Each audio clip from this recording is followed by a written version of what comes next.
ತುಂಬಾ ಜನ ನನ್ ಕೇಳೋದು ಡೈಲಿ ನಾನು 100-150 ಕಿಲೋಮೀಟರ್ ಓಡಾಡ್ತೀನಿ, ಅದಕ್ಕೆ ಯಾವ ತರ ಎಲೆಕ್ಟ್ರಿಕ್ ಸ್ಕೂಟರ್ ನಾನು ತಗೊಂಡ್ರೆ ಬೆಸ್ಟ್, ಯಾವ ಎಲೆಕ್ಟ್ರಿಕ್ ಸ್ಕೂಟರ್ ಚೆನ್ನಾಗಿದೆ, ಆ ತರ ರೇಂಜ್ ಕೊಡುವಂತ ಎಲೆಕ್ಟ್ರಿಕ್ ಸ್ಕೂಟರ್ ಏನಾರ ಇತ್ತು ಅಂದ್ರೆ ಅದ್ರ ಬಗ್ಗೆ ತಿಳಿಸ್ಕೊಡಿ ಅಂತ ಕೇಳ್ತೀರಾ.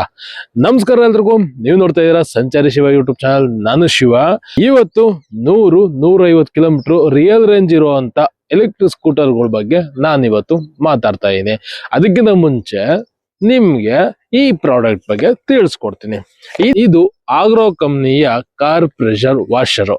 ಆಗ್ರೋ ಕಂಪ್ನಿ ಬಂದು ಕಾರ್ಗಳಿಗೆ, ಬೈಕ್ಗಳಿಗೆ ಬೇಕಾಗಿರುವಂತ ಪ್ರಾಡಕ್ಟ್ಗಳನ್ನ ಮ್ಯಾನುಫ್ಯಾಕ್ಚರ್ ಮಾಡ್ತಾರೆ. ಅಂದ್ರೆ ಕಾರ್ ಪ್ರೆಷರ್ ವಾಷರ್ ಇರ್ಬೋದು, ವ್ಯಾಕ್ಯೂಮ್ ಕ್ಲೀನರ್ ಇರ್ಬೋದು, ಏರ್ ಇನ್ಫ್ಲೇಟರ್ ಇರ್ಬೋದು, ಆ ತರ ಸುಮಾರು ತರ ಐಟಮ್ಗಳನ್ನ ಈ ಒಂದು ಬ್ರ್ಯಾಂಡ್ ಅಲ್ಲಿ ನಾವು ತಗೋಬಹುದು. ರೀಸೆಂಟ್ ಆಗಿ ನಾನು ಸುಮಾರು ವಿಡಿಯೋಗಳಲ್ಲಿ ಈ ಪ್ರಾಡಕ್ಟ್ ಗಳು ಯಾವ ತರ ಇದಾವೆ ಅಂತೆಲ್ಲ ತಿಳಿಸಿದೀನಿ.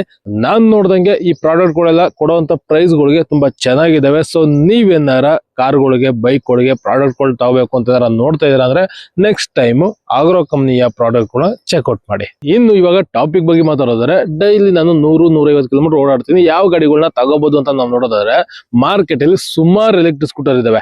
150 ಕಿಲೋಮೀಟರ್ ಓಡಾಡ್ಬೋದು, 160 ಕಿಲೋಮೀಟರ್ ಓಡಾಡ್ಬೋದು, ಅದು ಇದು ಅಂತೆಲ್ಲ ಹೇಳ್ತಾರೆ. ಬಟ್ ನಾವು ಸೆಲೆಕ್ಟ್ ಮಾಡಕ್ಕಿಂತ ಮುಂಚೆ IDC ರೇಂಜ್ ಮತ್ತೆ ರಿಯಲ್ ರೇಂಜ್ ನು ತಿಳ್ಕೋಬೇಕು. IDC ರೇಂಜ್ ಅಂದ್ರೆ ಏನು ಗೊತ್ತಾ?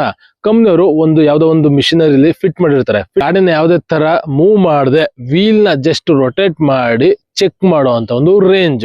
ಅಲ್ಲಿ ಚೆಕ್ ಮಾಡೋದಕ್ಕೂ ರೋಡ್ ಮೇಲೆ ಓಡಾಡೋದಕ್ಕೂ ಮ್ಯಾಚ್ ಆಗಲ್ಲ. ಸೊ ಎರಡಕ್ಕೂ ಡಿಫ್ರೆನ್ಸ್ ಬರುತ್ತೆ. ಇವತ್ತು IDC ರೇಂಜ್ ನೇ ಕಂಪ್ಲೀಟ್ ರೇಂಜ್ ಅಂತ ಅನ್ಕೊಂಡು ಗಾಡಿಗಳನ್ನ ತಗೋಬಾರ್ದು.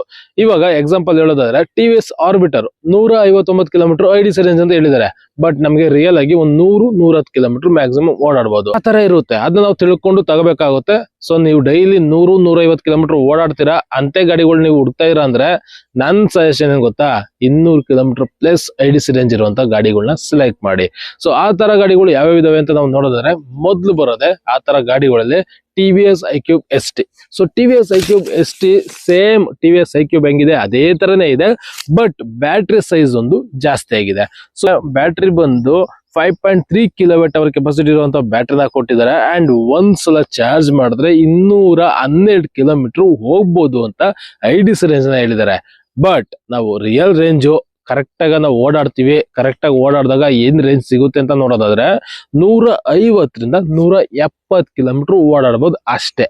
ಸೊ 212 ಕಿಲೋಮೀಟರ್ ಎಲ್ಲಿ, 150-170 ಕಿಲೋಮೀಟರ್ ಎಲ್ಲಿ? ಸೊ ಇಷ್ಟು ಡಿಫ್ರೆನ್ಸ್ ಬಂದ್ಬಿಡುತ್ತೆ. ಸೊ ಅದಕ್ಕೆ ನಾವು IDC range, real range difference ತಿಳ್ಕೊಂಡು ತಗೋಬೇಕು. ಅದು ಬಿಟ್ರೆ ಈ ಗಾಡಿಲಿ ಹಬ್ ಮೋಟರ್ ನ ಯೂಸ್ ಮಾಡಿರೋದು. 4.4 ಕಿಲೋವ್ಯಾಟ್ ಕೆಪಾಸಿಟಿ ಇರುವಂತಹ ಹಬ್ ಮೋಟರ್ ಜೊತೆಗೆ ಟಾಪ್ ಸ್ಪೀಡ್ ಬಂದು 82 ಕಿಲೋಮೀಟರ್ ಹೋಗುತ್ತೆ. And charging time 4-5 hour time ತಗೊಳುತ್ತೆ. ಜೊತೆಗೆ ಈ ಒಂದು ಗಾಡಿಲಿ ನಮಗೆ ಫೀಚರ್ಸ್ ಅಂತ ಬಂದಾಗ 7 ಇಂಚ್ ಟಚ್ ಸ್ಕ್ರೀನ್ ಡಿಸ್ಪ್ಲೇ ಸಿಗುತ್ತೆ, ನ್ಯಾವಿಗೇಷನ್ ಇರುತ್ತೆ, ಬ್ಲೂಟೂತ್ ಇದೆ, ಆಪ್ ಕನೆಕ್ಟಿವಿಟಿ ಇದೆ, ವಾಯ್ಸ್ ಅಸಿಸ್ಟ್ ಇದೆ, ರಿವರ್ಸ್ ಮೋಡ್ ಇದೆ, ಪಾರ್ಕ್ ಮೋಡ್ ಇದೆ, ಕ್ರೂಸ್ ಕಂಟ್ರೋಲ್ ಇದೆ, ಹೀಗೆ ಸುಮಾರು ಆಪ್ಷನ್ಸ್ ಗಳನ್ನ ಕೊಟ್ಟಿದ್ದಾರೆ. ಸೊ ಫೀಚರ್ಸ್ ವೈಸ್ ಚೆನ್ನಾಗಿದೆ ಅಂಡ್ ರೇಂಜ್ ವೈಸ್ ಒಳ್ಳೆ ರೇಂಜ್ ಇರುವಂತ ಗಾಡಿ. And build quality same iQube ಎಲ್ಲ ಗಾಡಿಗಳು ಏನ್ ನೋಡಿದ್ರ ಅದೇ ಕ್ವಾಲಿಟಿನೇ, ಅದೇ ಬಿಲ್ಡ್ ಕ್ವಾಲಿಟಿಲೇ ಸಿಗ್ತಾ ಇರೋದ್ರಿಂದ ಕ್ವಾಲಿಟಿ ವೈಸ್ ಚೆನ್ನಾಗಿದೆ. ಇನ್ನು ಮೇನ್ ಇಂಪಾರ್ಟೆಂಟ್, ಗಾಡಿಯ ಪ್ರೈಸ್ ಎಷ್ಟಿದೆ? ಈ ಗಾಡಿ ನಮ್ಗೆ ಎಕ್ಸ್ ಶೋರೂಮ್ ಪ್ರೈಸ್ 1,62,000 ಆಗುತ್ತೆ. ಆನ್ ರೋಡ್ ಅಂತ ನೋಡಿದಾಗ 1,80,000-85,000 ಆಗ್ಬಹುದು. ನೀವ್ ಎಲ್ಲಿ ತಗೋತೀರ ಅದ್ರ ಮೇಲೆ ಡಿಪೆಂಡ್ ಆಗುತ್ತೆ. ನೀವೇನಾರ ಒಂದು 200 ಕಿಲೋಮೀಟರ್ ಅಥವಾ 100-150 ಕಿಲೋಮೀಟರ್ ಓಡಾಡಕ್ಕೆ ಗಾಡಿಗಳನ್ನ ನೋಡ್ತಾ ಇದ್ರ ಅಂದ್ರೆ ಫಸ್ಟ್ ಈ ಗಾಡಿನ ಒಂದು ಟೆಸ್ಟ್ ಡ್ರೈವ್ ನೋಡಿ ಹೇಗಿದೆ ಅಂತ ಚೆಕ್ ಮಾಡಿ. ಅಂಡ್ ಈ ಗಾಡಿದು ಒಂದು ನೆಗೆಟಿವ್ ಏನ್ ಗೊತ್ತಾ? ಈ ಗಾಡಿಯ ಒಂದು ಮೋಟರು. ಯಾಕೆ ಅಂದ್ರೆ ಈ ಗಾಡಿಲಿ ಹಬ್ ಮೋಟರ್ ನ ಯೂಸ್ ಮಾಡಿರೋದ್ರಿಂದ ಈ ಗಾಡಿಲಿ ಪರ್ಫಾರ್ಮೆನ್ಸ್ ನಮ್ಗೆ ಅಂತ ಹೇಳ್ಕೊಳ್ಳೋಂತ ಪರ್ಫಾರ್ಮೆನ್ಸ್ ಸಿಗಲ್ಲ, ಡೀಸೆಂಟ್ ಪರ್ಫಾರ್ಮೆನ್ಸ್ ಇರುತ್ತೆ. ಅದೊಂದು ಬಿಟ್ರೆ ಮಿಕ್ಕಿದ್ದೆಲ್ಲ ಈ ಗಾಡಿಲಿ ಚೆನ್ನಾಗಿದೆ. ಸೊ ಮೇನ್ ಆಗಿ ಹಬ್ ಮೋಟರ್ ಒಂದು ನಮ್ಗೆ ಚೇಂಜ್ ಆಗ್ಬೇಕಿತ್ತು. ಹಬ್ ಮೋಟರ್ ಬದಲು ಮಿಡ್ ಡ್ರೈವ್ ಮೋಟರ್ ಏನಾರ ಕೊಟ್ಟಿದ್ರೆ ಸೂಪರ್ ಆಗಿರೋದು. ಇನ್ನು ಇದಾದ್ಮೇಲೆ ನಮ್ಗೆ 200 ಪ್ಲಸ್ ರೇಂಜ್ ಇರುವಂತ ಗಾಡಿಗಳು ಯಾವ್ದಂದ್ರೆ ಸಿಂಪಲ್ ಒನ್ ಎಲೆಕ್ಟ್ರಿಕ್ ಸ್ಕೂಟರ್. ಈ ಗಾಡಿ ಬಗ್ಗೆ ಮಾತಾಡಕ್ ಸ್ಟಾರ್ಟ್ ಮಾಡ್ತೀನಿ, ತುಂಬಾ ಜನ ಹೇಳ್ತಾರ ಇನ್ನ ಇದೇನಪ್ಪ ಈ ಗಾಡಿ ಅಂತ. ಕೆಲವೊಂದ್ ಕಡೆ ಇದೆ, ಬೆಂಗಳೂರಲ್ಲಿ ಸುಮಾರು ಕಡೆ ಶೋರೂಮ್ ಗಳೆಲ್ಲ ಓಪನ್ ಆಗಿದೆ. And out side Bengaluru, Tumakuru ಮತ್ತೆ ಹಾಸನ ಸುಮಾರು ಕಡೆ ಶೋರೂಮ್ ಗಳನ್ನ ಓಪನ್ ಮಾಡಿದ್ದಾರೆ. ಅಂಡ್ ಕರ್ನಾಟಕ ಬಿಟ್ಟು ತೆಲಂಗಾಣ, ಗೋವಾದಲ್ಲೂ ಕೂಡ ಕೆಲವೊಂದು ಶೋರೂಮ್ ಗಳನ್ನ ಓಪನ್ ಮಾಡಿದ್ದಾರೆ. ಸೊ ಒಂದು ರೇಂಜ್ ಸ್ಲೋ ಆಗಿ ಕಂಪ್ನಿ ಇವಾಗ ಗ್ರೋ ಆಗ್ತಿದೆ. ಒಳ್ಳೇದು. ಸೊ ಯಾವ್ದೇ ತರ ಆತರ ಬೀಳ್ತಾ ಇಲ್ಲ. ಇವಾಗ ಮುಂಚೆ ಏನೇನೋ ಅನೌನ್ಸ್ಮೆಂಟ್ ಮಾಡ್ಬಿಟ್ಟು 6 ತಿಂಗಳಲ್ಲಿ ಕೊಟ್ಬಿಡ್ತೀವಿ, ವರ್ಷದಾಗ ಕೊಟ್ಬಿಡ್ತೀವಿ ಅಂತ ಫೇಕ್ ಪ್ರಾಮಿಸ್ ನೆಲ್ಲ ಕೊಟ್ಬಿಟ್ಟು ಸ್ವಲ್ಪ ನೆಗೆಟಿವ್ ಅಲ್ಲಿ ಹೋಯ್ತು. ಇವಾಗ ಪರವಾಗಿಲ್ಲ, ಏನು ಜಾಸ್ತಿ ಅನೌನ್ಸ್ಮೆಂಟ್ ಕೊಡ್ದಿರ ಸ್ವಲ್ಪ ಸ್ಲೋ ಆಗಿ ಗ್ರೋ ಆಗ್ತಿದ್ದಾರೆ. ನೀವೇನಾರ ಬೆಂಗಳೂರು ಅನ್ನೋ ಸಿಟಿಲಿ ಏನಾರ ಇದ್ರೆ ಈ ಒಂದು ಗಾಡಿಗಳನ್ನ ಪ್ರಿಫರ್ ಮಾಡ್ಬೋದು. ಯಾವ್ದಂದ್ರೆ simple one top and variant. ಈ ಗಾಡಿ ನಮ್ಗೆ 265 ಕಿಲೋಮೀಟರ್ ಐಡಿಸ್ ರೇಂಜ್ ಇದೆ. ಅದು ಐಡಿಸ್ ರೇಂಜ್. ನಿಮ್ಗೆ ರಿಯಲ್ ವರ್ಲ್ಡ್ ಅಂತ ಬಂದಾಗ 160ರಿಂದ 200 ಕಿಲೋಮೀಟರ್ ಓಡಾಡ್ಬೋದು.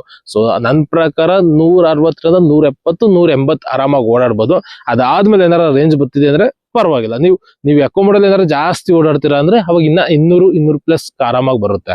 ಬ್ಯಾಟ್ರಿ ಬಂದು ಈ ಗಾಡಿಲಿ 5 ಕಿಲೋವಾಟ್ ಅವರ್ ಕೆಪಾಸಿಟಿ ಇರುವಂತ ಬ್ಯಾಟ್ರಿನ ಯೂಸ್ ಮಾಡಿದ್ರೆ. ಅಂಡ್ ಮೋಟರ್ ಬಂದು mid drive motor. So 6.4 kilowatt capacity ಇರುವಂತ ಮೋಟರು. ಅಂಡ್ ಟಾರ್ಕ್ ಬಂದು 72 Nm ಟಾರ್ಕ್ ಇದೆ. 115 ಕಿಲೋಮೀಟರ್ ಟಾಪ್ ಸ್ಪೀಡ್ ಹೋಗುತ್ತೆ. ಸೊ ಒಳ್ಳೆ ಪಿಕಪ್, ಒಂದೊಳ್ಳೆ ಮಿಡ್ ಡ್ರೈವ್ ಮೋಟರ್ ನ ಇರುವಂತ ಒಂದು ಗಾಡಿ ಅಂತ ಅನ್ಬೋದು. ಚಾರ್ಜಿಂಗ್ ಟೈಮ್ ಬಂದು 5 hours 20 minutes ಟೈಮ್ ತಗೊಳುತ್ತಂತೆ. ಅದು ಫಾಸ್ಟ್ ಚಾರ್ಜ್ ಕೂಡ ಇದೆ, ಹೋಮ್ ಚಾರ್ಜ್ ಕೂಡ ಇದೆ. ಸೊ ನೀವು ಯಾವ ಚಾರ್ಜಿಂಗ್ ಮಾಡ್ತೀರಾ ಅದ್ರ ಮೇಲೆ ಡಿಪೆಂಡ್ ಆಗುತ್ತೆ. ಅಂಡ್ ಫೀಚರ್ಸ್ ವೈಸ್ ಇದ್ರಲ್ಲೂ ಕೂಡ ಟಚ್ ಸ್ಕ್ರೀನ್ ಡಿಸ್ಪ್ಲೇ ಇದೆ, ಬ್ಲೂಟೂತ್ ಇದೆ, ಆಪ್ ಕನೆಕ್ಟಿವಿಟಿ ಇದೆ, ನ್ಯಾವಿಗೇಷನ್ ಇದೆ ಹಾಗೆ ಸುಮಾರು ಫೀಚರ್ಸ್ ಗಳನ್ನ ಗಾಡಿಲಿ ಕೊಟ್ಟಿದ್ದಾರೆ. TVS iQube ಎಲ್ಲ ನೋಡಿದ್ರೆ ಅದೇ ತರನೇ ಈ ಗಾಡಿನೂ, ಬಟ್ ಡಿಸೈನ್ ವೈಸ್ ಸ್ವಲ್ಪ ಸ್ಪೋರ್ಟಿ ಆಗಿದೆ. ಅಂಡ್ ಮೋಟರ್ ಬಂದು ನಮ್ಗೆ ಈ ಗಾಡಿಲಿ ಮಿಡ್ ಡ್ರೈವ್ ಮೋಟರ್ ಇರೋದ್ರಿಂದ ಪರ್ಫಾರ್ಮೆನ್ಸ್ ಅಲ್ಲಿ ಸೂಪರ್ ಆಗಿರುತ್ತೆ. ಸೊ ನಮ್ಗೆ ಫ್ಯಾಮಿಲಿ ಅಂತ ಬಂದಾಗ ಒಂದು ಡೀಸೆಂಟ್ ಆಗಿ ಯೂಸ್ ಮಾಡಕ್ ಬೇಕು ಅಂದ್ರೆ TVS iQube ಚೆನ್ನಾಗಿರುತ್ತೆ. ಇಲ್ಲ ನಾನು ಸ್ವಲ್ಪ ಸ್ಪೋರ್ಟಿಯಾಗಿ ಯೂಸ್ ಮಾಡ್ತೀನಿ, ಸ್ವಲ್ಪ ಚೆನ್ನಾಗಿರುವಂತ ಗಾಡಿ ಬೇಕು ಅಂತ ಅನ್ನೋರು ಸಿಂಪಲ್ ಅನ್ನ ಸೆಲೆಕ್ಟ್ ಮಾಡ್ಬೋದು. ಈ ಗಾಡಿದು ಪ್ರೈಸ್ ಬಂದು 1,77,000 ಎಕ್ಸ್ ಶೋರೂಮ್ ಪ್ರೈಸ್ ಇದೆ. ಆನ್ ರೋಡ್ ಅಂತ ಬಂದಾಗ ಹತ್ರ 2 ಲಕ್ಷ ಆಗುತ್ತೆ. ಎಲ್ಲಿ ತಗೋತೀರ ಅದ್ರ ಮೇಲೆ ಡಿಪೆಂಡ್. ಸೊ ಇದು ಬಿಟ್ರೆ ನೆಕ್ಸ್ಟ್ ನಮ್ಗೆ ಈ ಒಂದು 200+ ಕಿಲೋಮೀಟರ್ ರೇಂಜ್ ಇರುವಂತ ಗಾಡಿ ಯಾವುದು ಅಂತ ನೋಡೋದಾದ್ರೆ ನಿಮ್ಮೆಲ್ಲರ favourite Ola electric scooter. So ಯಾವ್ದಾರ ಒಂದು ಎಲೆಕ್ಟ್ರಿಕ್ ಸ್ಕೂಟರ್ ಬಗ್ಗೆ ಮಾತಾಡ್ತಾ ಇದೀನಿ ಅಂದ್ರೆ ಓಲಾ ಬಗ್ಗೆ ಮಾತಾಡ್ಲಿಲ್ಲ ಅಂದ್ರೆ ಎಷ್ಟೋ ಜನಕ್ಕೆ ಸಮಾಧಾನ ಆಗಲ್ಲ. ಓಲಾದಲ್ಲೂ 200+ ಕಿಲೋಮೀಟರ್ ರೇಂಜ್ ಇರುವಂತ ಗಾಡಿಗಳು ಸುಮಾರು ಇದಾವೆ. ಅದ್ರಲ್ಲಿ ನಾನು ಟಾಪ್ ಅಂಡ್ ವೇರಿಯಂಟ್ ನ ತಗೋತಾ ಇದೀನಿ. ಓಲಾದಲ್ಲಿ ನಿಮಗೆ 242ರಿಂದ 320 ಕಿಲೋಮೀಟರ್ ಐಡಿಸ್ ರೇಂಜ್ ಇರುವಂತ ಗಾಡಿಗಳಿದಾವೆ. ನೀವು ಯಾವ್ಯಾವ ಗಾಡಿಗಳನ್ನ ಸೆಲೆಕ್ಟ್ ಮಾಡ್ತೀರಾ ಅದ್ರ ಮೇಲೆ ಡಿಪೆಂಡ್. ಸೊ ನಿಮ್ಗೆ ಐಡಿಸ್ ರೇಂಜ್ 320 ಕಿಲೋಮೀಟರ್ ಇದೆಯಲ್ಲ, ಅದು ಬಂದು ನಿಮ್ಗೆ 180ರಿಂದ 220 ಕಿಲೋಮೀಟರ್ ರಿಯಲ್ ರೇಂಜ್ ಕೊಡುತ್ತೆ. ಹತ್ರ 100-120 ಕಿಲೋಮೀಟರ್ ಡಿಫ್ರೆನ್ಸ್ ಬರುತ್ತೆ. ಸೊ 200-250 ಅಂತ ಹೇಳ್ತಾರೆ, ಬಟ್ ನಿಮ್ಗೆ ರಿಯಲ್ ವರ್ಲ್ಡ್ ಅಂತ ಬಂದಾಗ ತುಂಬಾ ಡಿಫ್ರೆನ್ಸ್ ಬರುತ್ತೆ ಓಲಾದಲ್ಲಿ. ಬೇರೆ ಕಂಪ್ನಿಗೂ ಮತ್ತೆ ಓಲಾಗೂ ಇರುವಂತ ಡಿಫ್ರೆನ್ಸ್ ಇದೇನೆ. ಬೇರೆಯವರಲ್ಲಿ ಐಡಿಸಿಗೂ ರಿಯಲ್ ರೇಂಜ್ಗೂ 10-20 ಕಿಲೋಮೀಟರ್ ಅಥವಾ ಮ್ಯಾಕ್ಸಿಮಮ್ 50 ಕಿಲೋಮೀಟರ್ ಡಿಫ್ರೆನ್ಸ್ ಬಂದ್ರೆ ಓಲಾದಲ್ಲಿ ಬೇಜಾನ್ ಡಿಫ್ರೆನ್ಸ್ ಬಂದ್ಬಿಡುತ್ತೆ. ಸೊ ಆದ್ರಿಂದ ಆದಷ್ಟು ನೀವು ಜಾಸ್ತಿ ಓಡಾಡ್ತೀರಾ ಅಂದ್ರೆ ಜಾಸ್ತಿ ರೇಂಜ್ ಇರುವಂತ ಗಾಡಿಗಳನ್ನ ತಗೊಳ್ಳಿ, ಇರ್ಲಿ ಪರವಾಗಿಲ್ಲ. ಸೊ ಇದು ಒಂದು ಆಪ್ಷನ್ ಇದೆ. ಅಂಡ್ ಇದ್ರಲ್ಲೂ PMS ಮೋಟರ್ ನ ಯೂಸ್ ಮಾಡಿದ್ದಾರೆ, ಅಂದ್ರೆ ಮಿಡ್ ಡ್ರೈವ್ ಮೋಟರ್. ಟಾರ್ಕೋ ಸ್ಪೀಡ್ ಎಲ್ಲ ಸಾಕಾಗಿದೆ. And top and variant Ola S1 Pro plus ಅಂತ. ಈ ಗಾಡಿ ಬಂದು ನಿಮ್ಗೆ 320 ಕಿಲೋಮೀಟರ್ ಐಡಿಸ್ ರೇಂಜ್ ಇದೆ. ಅಂಡ್ ಟಾಪ್ ಸ್ಪೀಡ್ ಬಂದು ಕೆಲವೊಂದ್ ಕಡೆ ಕಂಪ್ನಿ 141 ಅಂತ ಹೇಳ್ತಿದೆ, ಮತ್ತೆ ಕೆಲವೊಂದ್ ಕಡೆ 120 ಅಂತ ಹೇಳ್ತಾರೆ. ಬಟ್ ನನ್ ಪ್ರಕಾರ 120-130 ಹೋಗ್ಬೋದು ಟಾಪ್ ಸ್ಪೀಡ್. ಇವಾಗಿರುವಂತ ಎಲೆಕ್ಟ್ರಿಕ್ ಸ್ಕೂಟರ್ ಒಳಗೆ ಸ್ವಲ್ಪ ಜಾಸ್ತಿ ಸ್ಪೀಡ್ ಹೋಗುವಂತ ಎಲೆಕ್ಟ್ರಿಕ್ ಸ್ಕೂಟರ್ ಈ ಗಾಡಿನೇ. ಅಂಡ್ ಪ್ರೈಸ್ ಬಂದು ಈ ಗಾಡಿದು ಟಾಪ್ ಎಂಡ್ ಏನು 320 ಕಿಲೋಮೀಟರ್ ಐಡಿಸ್ ರೇಂಜ್ ಇದೆ, ಆ ಗಾಡಿದು 1,90,000 ಆಗುತ್ತೆ. ಆನ್ ರೋಡ್ ಬೆಂಗಳೂರಲ್ಲಿ 2 ಲಕ್ಷ ಅಂತ ಅನ್ಕೊಳ್ಳಿ. 2 ಲಕ್ಷಕ್ಕೆ 320 ಕಿಲೋಮೀಟರ್ ರೇಂಜ್ ಇರುವಂತ ಗಾಡಿಗಳು ಓಲಾದಲ್ಲಿ ಸಿಗುತ್ತೆ. ಇಲ್ಲ ನಿಮ್ಗೆ ಇನ್ನ ಕಮ್ಮಿನೇ ಬೇಕು ಅಂದ್ರೆ 1.5 ಲಕ್ಷ, 1,60,70,000 ಎಲ್ಲ ನಿಮ್ಗೆ ಇನ್ನ ಕಮ್ಮಿ ದರ ಸಿಗುತ್ತೆ. 100-150 ಕಿಲೋಮೀಟರ್ ಆರಾಮಾಗಿ ಓಡಾಡ್ಕೋಬಹುದು ಆ ಗಾಡಿಗಳು. ಸೊ ನಿಮ್ಗೆ ಇನ್ನ ಜಾಸ್ತಿ ಬೇಕು, 200 ಕಿಲೋಮೀಟರ್ ಗಂಟೆ ಬೇಕು ಅಂದ್ರೆ ಟಾಪ್ ಅಂಡ್ ವೇರಿಯಂಟ್ ಗೆ ಹೋಗ್ಬೋದು. ಸೊ ಈ 3 ಆಪ್ಷನ್ ನೀವೇನಾರ ಡೈಲಿ 100-150 ಕಿಲೋಮೀಟರ್ ಓಡಾಡುವಂತ ಒಂದು ಎಲೆಕ್ಟ್ರಿಕ್ ಸ್ಕೂಟರ್ ನ ನೋಡ್ತಾ ಇದ್ರ ಅಂದ್ರೆ ಈ ಗಾಡಿಗಳನ್ನ ಸೆಲೆಕ್ಟ್ ಮಾಡಬಹುದು. ಅಂಡ್ ಚಾರ್ಜಿಂಗ್ ಬಂದು ನಿಮ್ಗೆ ಇದು ಕೂಡ ಅಷ್ಟೇ 5 to 6 hours ಟೈಮ್ ತಗೊಳುತ್ತೆ. ಅಂಡ್ ನಾರ್ಮಲ್ ಚಾರ್ಜ್ ಕೂಡ ಇದೆ, ಫಾಸ್ಟ್ ಚಾರ್ಜ್ ಕೂಡ ಇದೆ, ಅಂಡ್ ಹೈಪರ್ ಚಾರ್ಜ್ ಕೂಡ ಓಲಾದಲ್ಲಿ ನಮಗೆ ಸಿಗುತ್ತೆ. ಬಟ್ ಸರ್ವಿಸ್ ಒಂದು ಪ್ರಾಬ್ಲಮ್ ಇದೆ, ಅದನ್ನ ನೋಡ್ಕೊಂಡು ನಾವು ತಗೋಬೇಕಾಗುತ್ತೆ.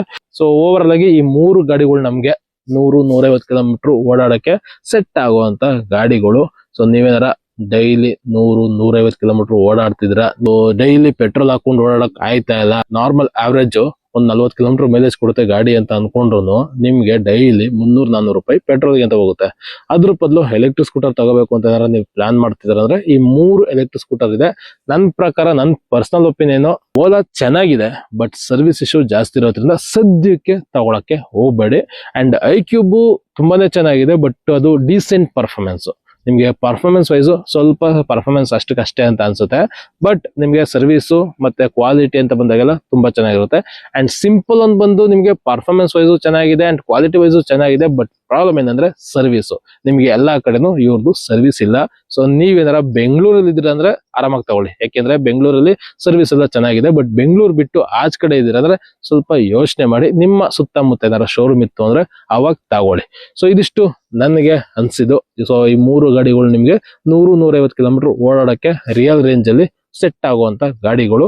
ಹೋಪ್ ಈ ಒಂದು ವಿಡಿಯೋ ನಿಮ್ಗೆ ಇಷ್ಟ ಆಗಿದೆ ಅಂತ ಅನ್ಸುತ್ತೆ. ಅಂಡ್ ಇದು ಬಿಟ್ಟು ಸುಮಾರು ಜನ ಇವಾಗ ಕಮೆಂಟ್ ಮಾಡ್ಬೋದು, ನಾನ್ ರಿಜಿಸ್ಟ್ರೇಷನ್ ಗಾಡಿಗಳು ಸುಮಾರು ಇದಾವಲ್ಲ ಅದ್ರ ಬಗ್ಗೆ ಮಾತಾಡಿ ಅಂತ. ಸೊ ನಾನ್ ರಿಜಿಸ್ಟ್ರೇಷನ್ ಇದಾವೆ ಸುಮಾರು, ಬಟ್ ನನ್ನ ಪ್ರಕಾರ ರಿಜಿಸ್ಟ್ರೇಷನ್ ಗಾಡಿಗಳೇ ತುಂಬಾ ಚೆನ್ನಾಗಿರುತ್ತೆ. ಸೊ ನೀವೇನಾರ ಜಾಸ್ತಿ ಕಿಲೋಮೀಟರ್, ಜಾಸ್ತಿ ರೇಂಜ್ ಇರುವಂತ, ಜಾಸ್ತಿ ಕ್ವಾಲಿಟಿ ಇರುವಂತ ಗಾಡಿಗಳನ್ನ ನೋಡ್ತಾ ಇದ್ರ ಅಂದ್ರೆ ಈ 3 ಗಾಡಿಗಳನ್ನ ನೋಡಿ, ಚೆನ್ನಾಗಿದೆ.